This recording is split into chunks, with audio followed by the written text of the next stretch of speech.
Welcome to an all-new Blitz here on Channel 4. I'm Brian Carter bringing you a great show today, but we're going to start here at White County with Warriors head basketball coach Sam Borg. Coach Borg, always appreciate having you on the show. Thank you for your time. Thank you. Thanks for coming out. Now, you can't complain about the way the season started for you. I mean, the only thing better would be, I guess, going undefeated at this point. But you're 10-3, you're 3-1 in region play. You did suffer your first region loss to Buford, but is this about where you saw yourself at the midway point coming into the season? We might be a little ahead of where we thought. We knew this team had a chance to really win a lot of games and have the most depth we've had in my 3 years here. So we knew this was going to be a pretty special team. Now, speaking of this being your third year, it's been fun to watch you kind of build this program up. I mean, you took it from 6 wins the first season, 10 last year.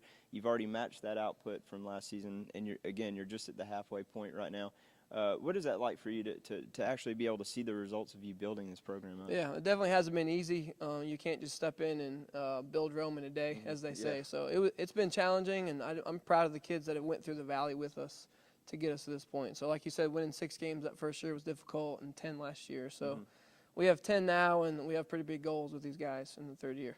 Yeah, now one of those goals, maybe it wasn't one that was said, but it had been years since you beat Dawson County, and they have been a powerhouse team for quite a while there in Dawsonville, and you finally beat them here on your home court not too long ago, and that was a fun game to watch. And I remember you saying to me last year that you were looking forward to that group that they had graduating, and they had a great group graduate. They did lose their starting point guard this season before it even started.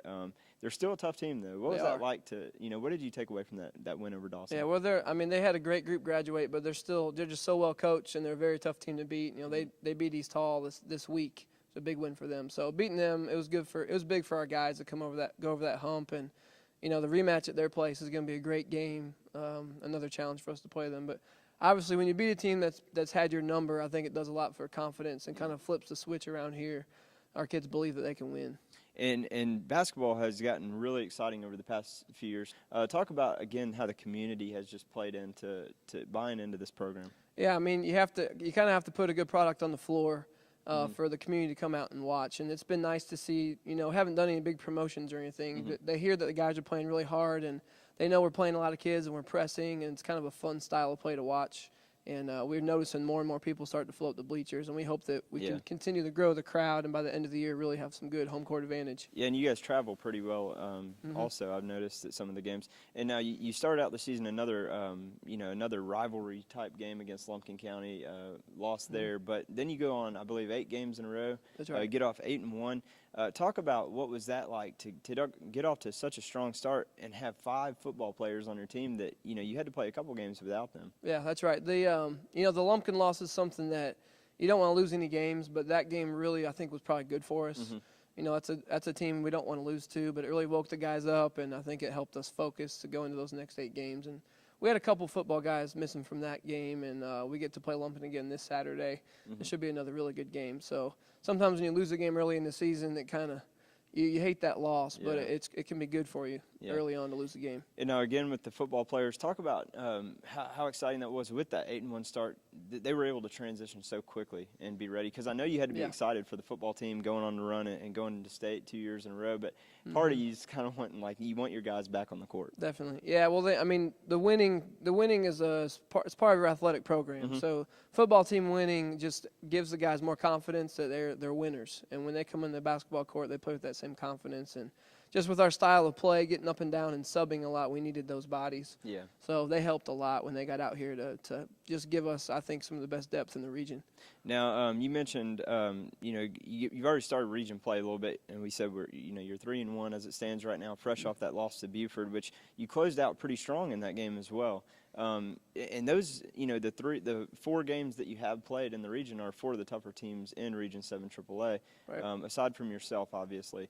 And, needless to say, this is the stretch where you want your team playing the highest in January. Right. Where do you feel that your team fits in the region? Because early on it looks like you're one of the teams to beat. Yeah, we think we've placed ourselves somewhere towards the top. We still have big games this week with Banks and East Hall, and that would close out the first time through the region stretch. So we think that Buford and East Hall are really tough, and we know that going and playing Dawson again and playing West Hall again, those aren't going to be easy games. So our guys need to stay focused, and we'll look at film and adjust, as the other teams will do the same thing, and you want to be playing your best basketball in February, not December. So Right. you want to keep improving every day at practice and hopefully end on a hot streak. And it seems like every year around this time, and Georgia's notorious for this, is you get, as we're here right now on a snow day, and there's actually no snow outside, and, Right. and then your game gets canceled for that week as well, or rescheduled.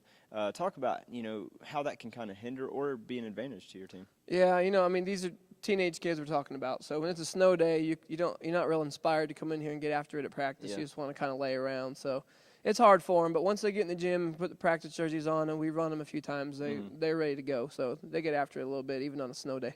Now, last question for you, Coach, and then I'll let you go. But you got 6 seniors on the team this year, and it's a great group you got. Share the ball, and it's a lot of fun to watch these guys. What is the mentality for that group, and how much do you want to see, not just for the whole team, but for those 6 guys, how much do you really want to see them make it back to state? Yeah, I really want it for them more than for myself. They're very unselfish, and they're playing their roles.